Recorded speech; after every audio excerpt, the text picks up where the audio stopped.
ایک میاں بیوی کی کوئی جھگڑا ہو گیا آپس میں، تو لڑکے نے طلاق کے لفظ 3 بار بول دیے، اس مدت کو 2 سال سے اوپر ہو گیا۔ تو اب وہ عورت اور جو لڑکا ہے وہ چاہتے ہیں کہ دوبارہ ان کا نکاح ہو جائے، اور دونوں خاندان بھی چاہتے ہیں، لیکن انہوں نے اس اپنے علاقے کے امام سے رابطہ کیا جو ان کے علاقے کا امام ہے۔ تو اس نے کہا کہ ایسے نہیں ہو سکتا، لیکن اگر آپ کچھ رقم کا اس نے ذکر کیا تو وہ دیں تو پھر میں آپ کا نکاح کروا دیتا ہوں۔ کیا ایسا حکم ہے اسلام میں کہ 3 بار بولنے کے بعد طلاق کا لفظ تو پھر رقم دے کر نکاح دوبارہ ہو سکتا ہے؟ اور دوسرا، انہوں نے چینل پر سنا ہے کہ اگر طلاق 3 بار بولی گئی، طلاق ہو گئی ہے، تو پھر اگر 60 آدمیوں کی روٹی بنا دیں، کھانا کھلا دیں، تو پھر نکاح ہو سکتا ہے۔ کیا اسلام میں ایسا حکم ہے کوئی؟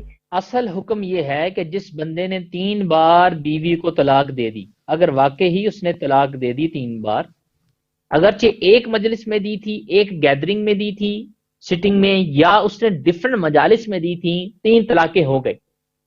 جب 3 طلاقیں ہوں گی، طلاق مغلظہ واقع ہو گئی، یہ اب عورت عدت گزارنے کے بعد بھی اور دوران عدت بھی واپس اس مرد کے پاس نہیں آ سکتی۔ فلا تحل له من بعد حتى تنكح زوجا غيره، قرآن کہتا ہے فَإِن طَلَّقَهَا، اگر اس نے تیسری طلاق دے دی اس کو، یعنی 3 ڈن ہو گئیں، تو پھر وہ اس کے لیے حلال ہی نہیں ہے، اس کے لیے حلال ہی نہیں ہے کسی بھی صورت میں۔ اب یہاں پر بہن نے 2 سوال کیے، ایک امام نے کہا کہ مجھے کچھ پیسے دے دیں، یا اس نے یہ کہا کہ کچھ پیسے کفارہ دے دیں تو یہ کفارہ ہو جائے گا۔ ایسا شخص جس نے یہ کہا ہے اس نے بہت بڑا شریعت پر افترا باندھا ہے، غلط مسئلہ بتایا ہے۔ دونوں صورتوں میں اس کو پیسے دینے یا کفارہ دینے سے یہاں پر کام نہیں چلے گا۔ یہ کہ روزے کا کفارہ تھوڑا دیا جا رہا ہے، جو زہار تھوڑا ہوا ہے جس کا کفارہ ہوتا ہے، یہاں تو طلاق ہوئی ہے، اور طلاق کا کوئی کفارہ قرآن اور حدیث میں نہیں بیان کیا گیا کہ کفارہ دے دو تو بعد میں پیچ اپ ہو سکتا ہے۔ اور تیسرا جو بیان ہوا کہ 60 مسکینوں کو کھانا کھلا دیں، یعنی پبلک بیچاری کس طرح مسئلوں کو گڑمڑ کر دیتی ہے، مکس کر دیتی ہے۔ وہ کفارہ تو رمضان کا روزہ کسی نے اگر جان بوجھ کر توڑا ہے اس پر وہ 60 مسکینوں کا حکم ہے، تو یہ طلاق سے کب سے یعنی ملا دیا انہوں نے، اس کی کوئی سمجھ نہیں۔ اگر کسی نے ٹی وی چینل پہ بھی بیان کیا ہے تو ایسا شخص لائر ہے، جھوٹا ہے۔ جس شخص نے غلط مسئلہ بیان کیا ہے ٹی وی چینل پہ بھی اگر کسی نے بیان کیا تو غلط بیان کیا ہے۔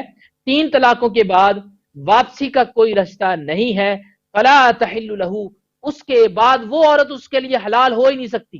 اس لیے شریعت اسلامیہ نے 3 طلاقیں دینے سے منع فرمایا ہے، اور 1 طلاق فرمایا اگر مجبوری ہو بھی جائے یا حسن طلاق کے ذریعے 1 طلاق دی جائے، یا طلاق سنت دی جائے، جس کا ایک پراپر ایک وے بیان کیا گیا۔